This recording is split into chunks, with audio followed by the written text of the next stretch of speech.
Hello guys, welcome back to my YouTube channel. So here I've come up with another video. In this video I'm going to discuss about gradient boosting. Okay, just a second. Need to create the volume first.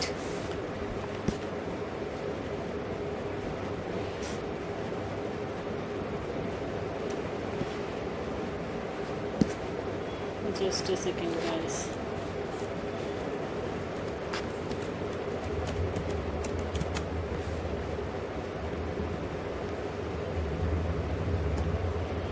Now it is for. So what we'll do today is we will discuss gradient boosting machine learning algorithm in this video. Basically we are going to discuss gradient boosting.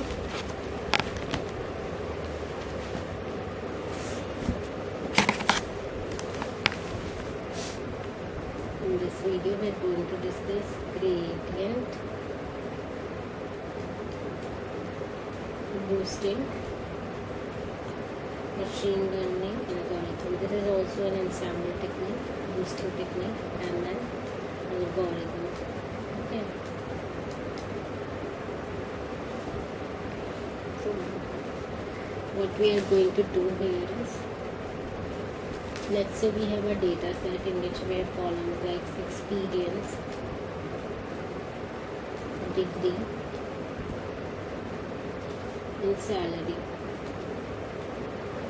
Okay, so for example 2 BE and then 50K, then 3 masters and then 70K salary, and then 5 masters and then 80K salary, and then 6 PhD and 100K salary.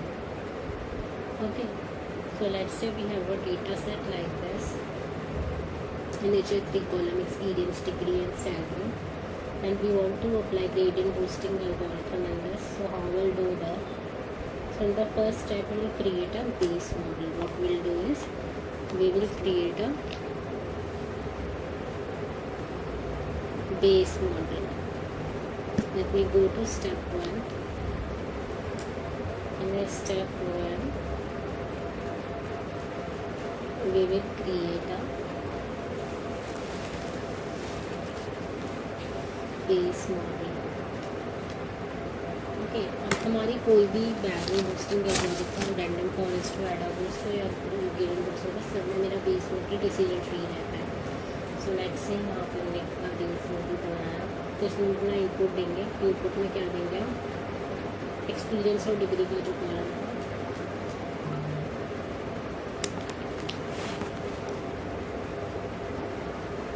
Experience and degree का जो column था, ये जो मेरा x1 था, ये x2 है, और ये मेरा इस केस में 1 है. ठीक है, तो एक्सपीरियंस का कॉलम और डिग्री का कॉलम. ठीक है, और आउटपुट में क्या आएगी हमारी सैलरी. सैलरी का क्या आएगा? एवरेज. Average of salary. ठीक,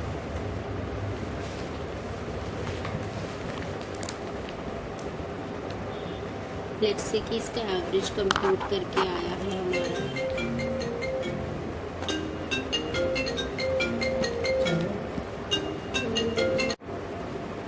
okay, so let's say so that would be the average of the salary.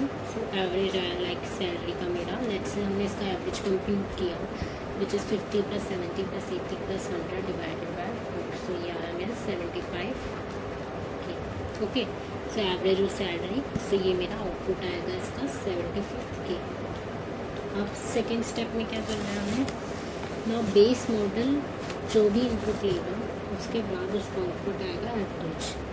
ठीक है, मतलब बेस मॉडल में हम जो भी इनपुट डालें, this implies what ever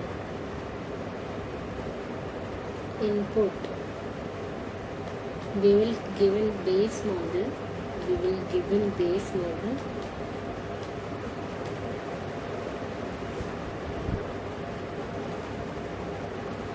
but the output will be average only, but the output will be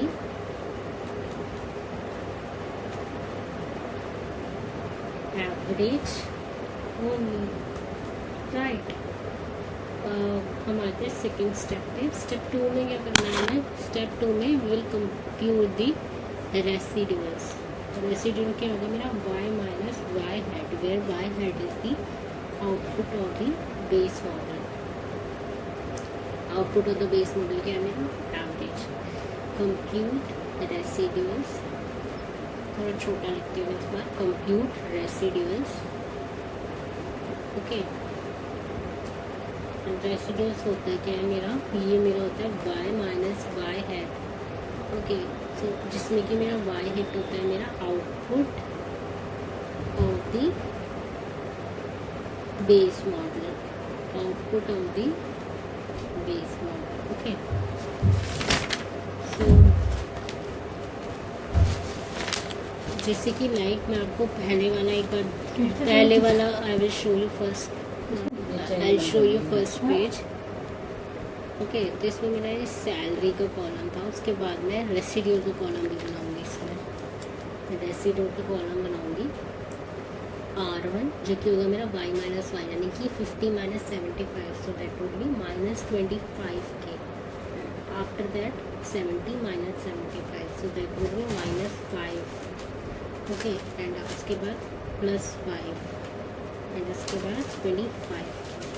तो ये आ गया मेरा रेसिड्यूल का कॉलम। रेसिड्यूल निकल गया मेरा, वही बताया ना मैंने आपको, रेसिड्यूल का फॉर्मूला होता है मेरा y minus Y head, where y head is the output of the base model. So in the first step we created the base model. In the base model we have passed all the input, and the output would be the average of the output column. Output of the base model is the average of the output column. And in the second step we will compute residuals. And now what we will do in the third step, we will construct a decision tree. Consider output in the step 3. ऐसे करना, मुझे WhatsApp चलाए कैसे। So after this step we will construct a decision tree in which our inputs are construct a decision tree in which inputs are x1 and output is, in which inputs are xi and output is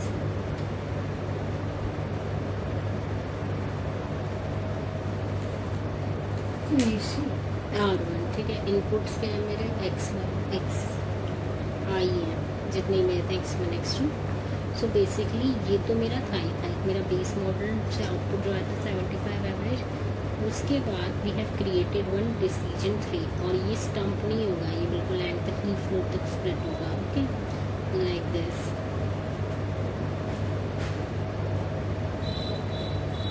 okay, ये बिल्कुल left note तक split होगा, ये stump नहीं होगा।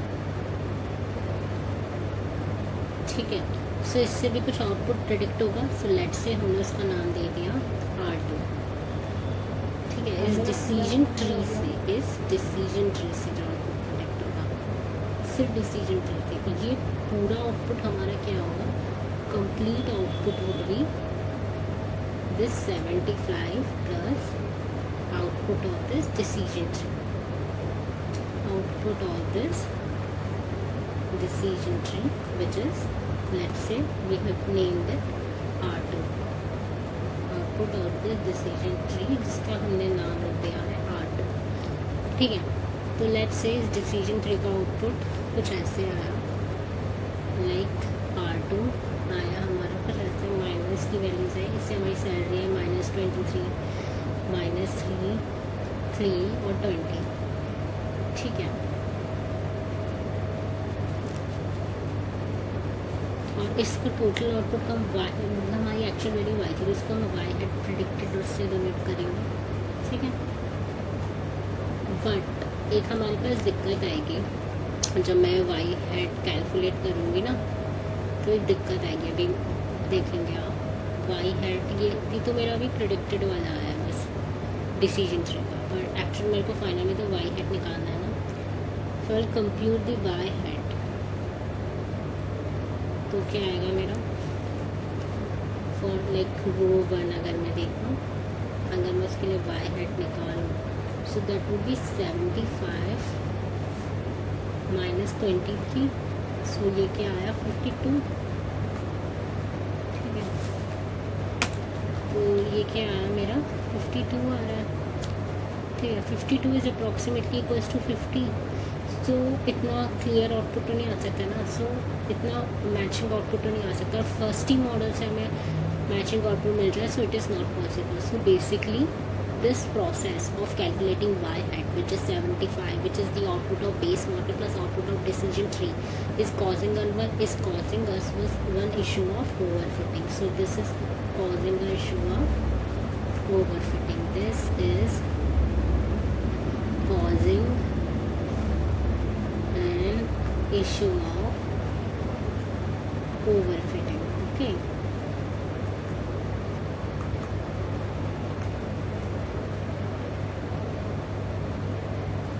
So इस issue को, to reduce this issue, we will introduce alpha to reduce this issue of overfitting.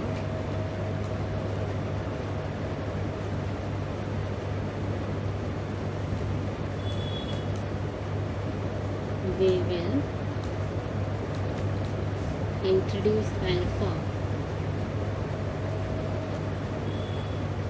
जो कि क्या है मेरा लर्निंग रेट, जिसकी वैल्यूज़ लाइक करती है मेरी मोस्टली 0 to 1 के बीच में।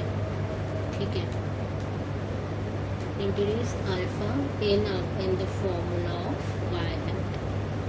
तो मेरा फॉर्मूला क्या हो जाएगा वाई हेड का, जिससे मेरी ओवरफिटिंग की प्रॉब्लम रिड्यूस हो जाएगी। Y head is equals to output of base model, अब मेरा न्यू वाई हेड हो गया output of base model, okay, plus output of decision tree, alpha into output of decision tree.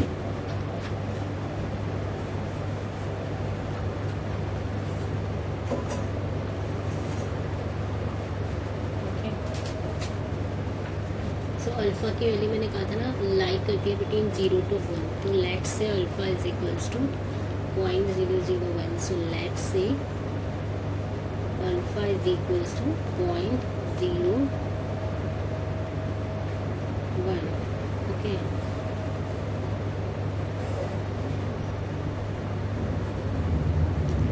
So then मेरा y head क्या आ जाएगा? Then y head मेरा आ जाएगा 75 plus 0.01 into -23, तो ये सॉल्व करके आया मेरा 74.77. Now this is not approximately equals to 50k, so this implies this is not causing the problem of overfitting, so we can use this formula to calculate our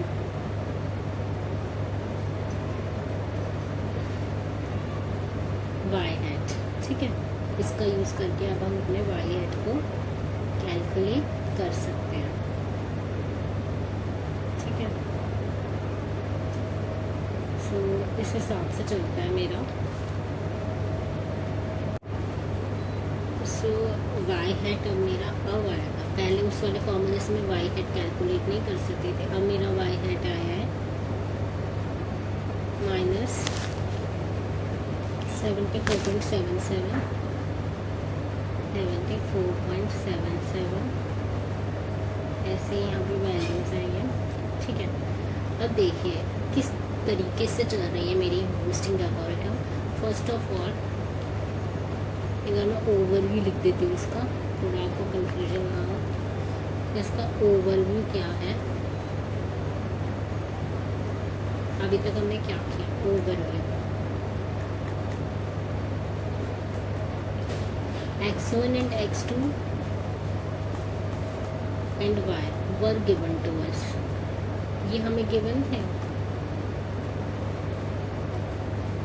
जब भी हमें y given हो तो सबसे पहले व्हाट विल कंप्यूट, सबसे पहले हम we will form a base model, we will form a base model whose output would be average of y, जिसका मेरा आउटपुट होगा will be average of y.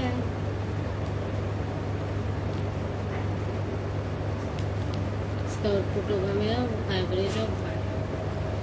Then we will compute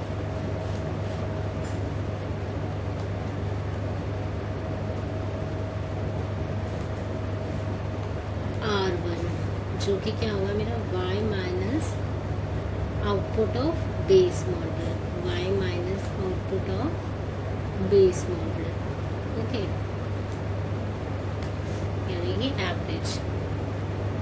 जब भी हमारे पास basically y होगा तो y के बाद हम जो पहला कॉलम बनाएंगे वो बनाएंगे रेसिडुअल का, जो माइनस करके आता है.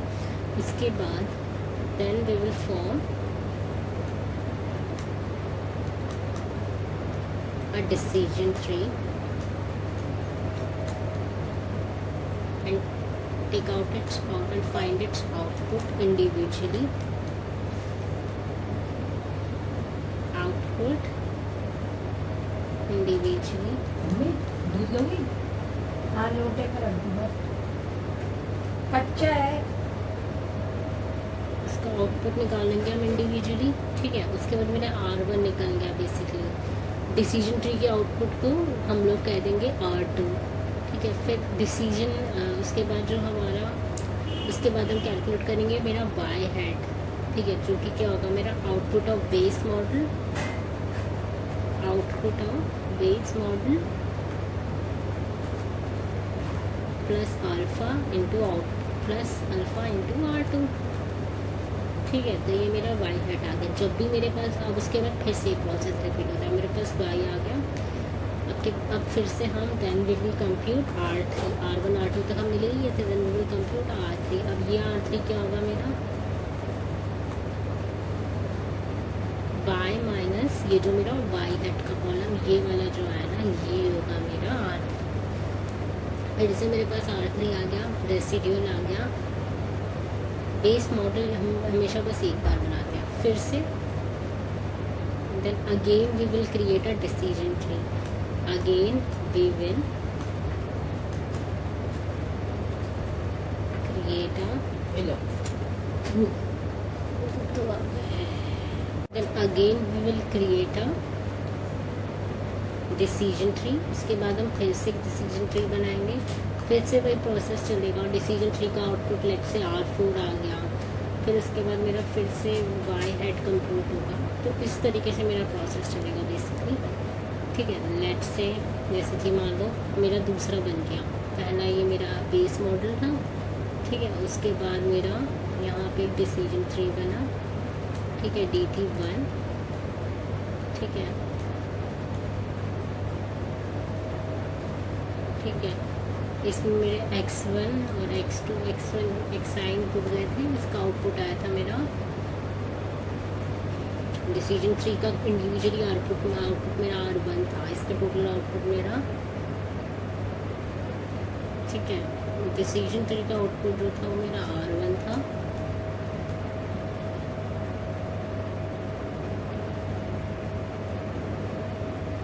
ठीक है, ओके.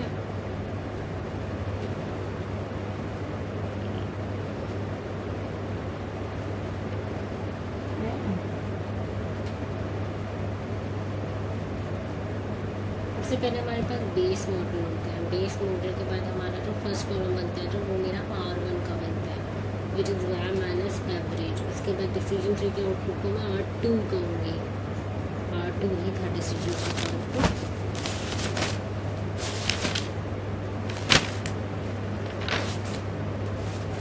डिसीजन ट्री के आउटपुट को we will call as R2.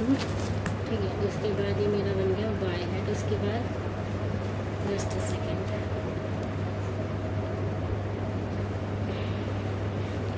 Decision tree के आउटपुट को मैं कहूँगी R2. देखिए R1 जो था मेरा वो यहाँ पर बीच में था, रेसिडुअल था, ठीक है। उसके बाद मेरा दूसरा डिसीजन ट्री बनेगा, ठीक है।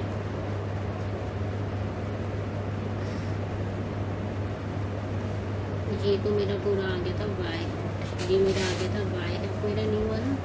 वाई हेड के बाद मेरा R2 था, तो यहाँ पे मेरा फिर से R3, जो कि जो भी मैं ये एरो के ऊपर लिख दूँ ना, ये रेसिडुअल है। Above the arrow residual, above the arrow is residual, ठीक है। उसके बाद मेरा ये डिसीजन ट्री का आउटपुट आया, जैसे कि R4 आया, इंडिविजुअल। तो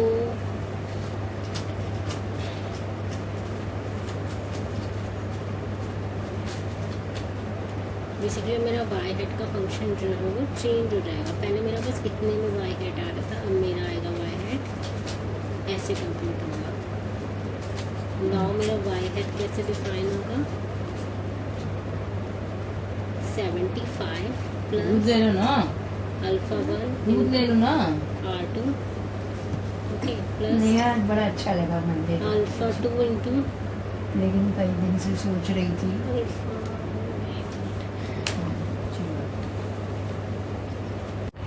तो इसमें बस अल्फा 2 इंटू R4 हो जाता है। इसी तरीके से मेरा बार बार वाई हेड चेंज होता रहेगा। मेरा वाई हेड नया ये हो गया, फिर उसके बाद आगे भी, अगर मैं करा नहीं है पर मैं बता रही हूँ, आगे भी फिर मेरा ये होगा रेसिडुअल कंप्यूट होगा, जो कि R5 नाम दे देते हैं। उसमें भी मेरा वाई माइनस वाई हेड आ जाएगा। उसके बाद फिर से डिसीजन ट्री बनेगा। ऐसे ही मेरा प्रोसेस चलता रहेगा जब तक मेरा मॉडल जो है वो करेक्ट आउटपुट नहीं देता सकते, ठीक है। फिर इसका फिर ये ऐसे ही होगा, इसमें सेम इसके आउटपुट को हमने मान लिया R6, ठीक है। तो इसमें रहेगा plus alpha 3 into R6, okay. इसी तरीके से मेरा ये वाई हेड का फंक्शन चेंज होता रहेगा और ये मेरा मॉडल बनता रहेगा। So this is it for decision boosting algorithm. Now we'll meet in another video, another session. Until then, goodbye. Now please do the like button, please share the video as much as possible, and please subscribe to my channel. Thanks. नहीं यार, कैसा लग रहा है?